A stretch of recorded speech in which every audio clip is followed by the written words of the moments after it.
transition or an early offense the whole game due to our bad offense tonight.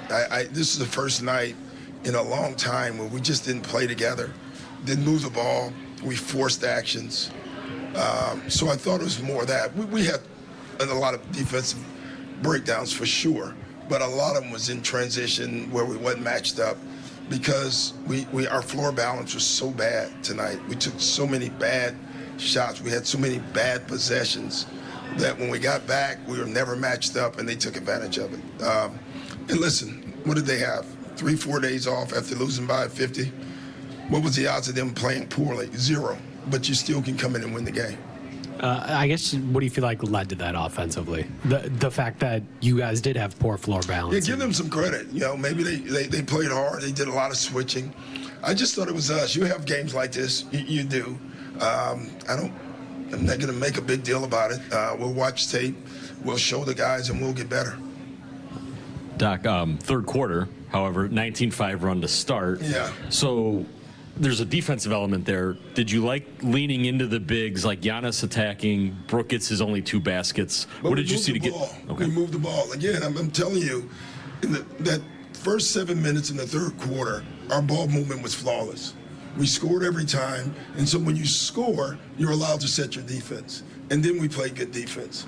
And then the last 3 minutes of that quarter, we reverted back to turnovers, 4 shots, the same stuff, and the game was over. Giannis obviously questionable to go in. Do you think he didn't have his usual lift, kind of explosive, and did that maybe impact some things offensively? It probably could have, but I don't know that. You know, listen, we put them on the floor, and you got to assume they're healthy. Hey, Doc, you talked about the offense, obviously. When you see your team playing in a way where it's just not your typical offense, what's your message to them? To play right. You know, it's not a deep message. Move the ball, play right, get organized. You know, I asked our guys at halftime, how many sets did we run in the first half? No one could give an answer because we never did. We ran random the whole first half. So, listen, we'll get better. It's a good lesson for us. You know, you knew coming into tonight, this team is a championship team, right? And they got humiliated against the Celtics. They're at home now. You knew they were going to be great. And so that's why I was looking forward to this game, not to see how they were going to respond, to see how we were going to respond. And we didn't respond well tonight, and that's okay. We'll be fine. And that was something you said to your bench about the organization of it all. Yeah. When you see them playing disorganized, how do they correct that in real time as a collective? By calling our sets and running them and executing. There's nothing Golden State was doing to tell us we couldn't run our sets. It was more us. You know, and it happens. Sometimes it happens for an actually good reason, but it's bad. Each guy, man, I want to beat this team. I want to win tonight, and I want to be aggressive. And then that takes you out of your flow. But it happens.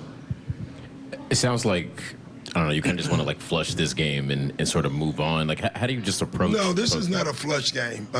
You do have flush games. This is not one of them. This is a teaching game for us. I think we'll be a lot better because of this game. Anything, you know, what points, I guess, like, you know, emphasize just even right after the game, teaching-wise? Like, just our offense, again, just watching it. You know, we had our own defensive mistakes where we could have done things better. But I'm so focused on what we didn't do on the other end. When I watch the film, maybe I'll see other stuff. All right, Doc. Mike Robertson, Afro-American athlete. So with this game withstanding, you got a few games under your belt.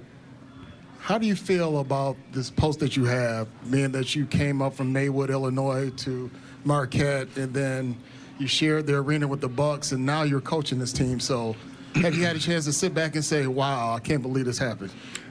Not really. I mean, I obviously talked about it. It's more, I don't know, touching, whatever the word I'm looking for.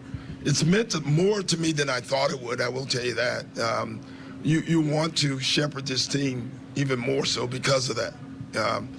You know, if you could pick a place to win it, I don't know if I could pick a better place than in Milwaukee. Do you feel like that offensive organization, not having Chris around, is having an impact on that at all? I don't tonight, no.